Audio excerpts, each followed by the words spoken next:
আমরা যদি এক গাড়িতে 100 টাকা লাভ না ঈদের সিজন আমরা কীভাবে চলবো?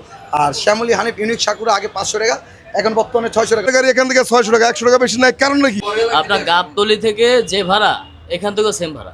ঢাকা টু বরিশাল আসলে আমরা আগে 500 টাকা নিতাম, এখন বর্তমানে 600 টাকা নিতেছি।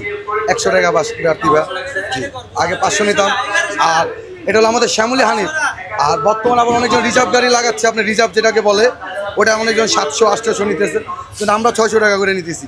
আমাদের শ্যামলী হানিফ কোনো 600, অন্য যারা রিজার্ভ লাগাচ্ছে তারা আপনি 800-700 নিতেছে। ভাইয়া শ্যামলী আসলে ঈদের সিজনে 100 টাকা এটা প্রতি গাড়ি বাড়তি, এটা ঈদের কারণে, কারণ খরচ বেশি বাড়তি ঈদের কারণে। সব গাড়ি তো বলতেছি, শ্যামলী বলেন, হানিফ বলেন, ইউনিক বলেন, সাকুরা বলেন, সব 100 টাকা 600 টাকা। আর বর্তমানে রিজার্ভ যেগুলো লাগাচ্ছে ওগুলো 700-800 করে নিতেছে। আমার গাড়িটা আসার সময় আসে খালি, আমার গাড়িতে যাওয়ার সময় আপ ডাউনে 22,000 টাকা খরচ। কারণ গাড়িটা আসে খালি, টোটালি খালি। এই রোজার মাসে যে গাড়িটা খালি চালাইছি, একটা মালিক 1.5 লক্ষ 2 লক্ষ টাকা লোকসান দিছে। তাহলে কি করবো মানুষ? এবার তো মাহাজন টাকা পাবে না, আপ ডাউন দেওয়ার টাকা নাই, এবার মাহাজন 1,000 টাকা দিই না।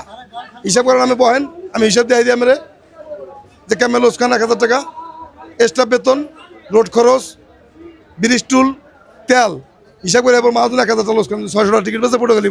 গাড়ি খালি আছে, সেই আপনি আপ ডাউনে একটা গাড়ি 500 টাকা ভাড়া হলে 1,000 টাকা ভাড়া হয়, সেই জায়গায় আপনি 600 টাকা নিতে পারেন, গাড়িতে খালি আসবে। ব্রিজ টল তোর মাপ নাই, পদ্মা সেতু আছে, আপনার কুস্তামার ব্রিজ আছে, বলেশ্বর, তারপর আপনার আইরাল খা আছে, আর অনেক রোড খরচ আছে, স্টাফের খরচ আছে।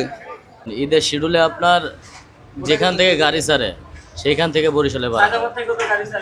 সায়দাবাদের গাড়িতে আমরা সিট পাই না, গাড়ি ছাড়ে কিন্তু সায়দাবাদের গাড়িতে আমরা সিট পাই না। কেন সিট পান না আপনারা? ভাগ করে নিয়ে যায় আপনার সায়দাবাদের যে কাউন্টার, ওই কাউন্টারগুলো ভাগ করে নেয়। কিন্তু আপনার স্টাফ তো অন্য কথা বলছে। কি বলছে? 600 টাকা করে এখান থেকে কাটা হবে। 600 একই তো কাটা হচ্ছে। গাবতলী থেকে গাড়িটা আসে, সেম ভাড়ায় যাচ্ছে বরিশাল।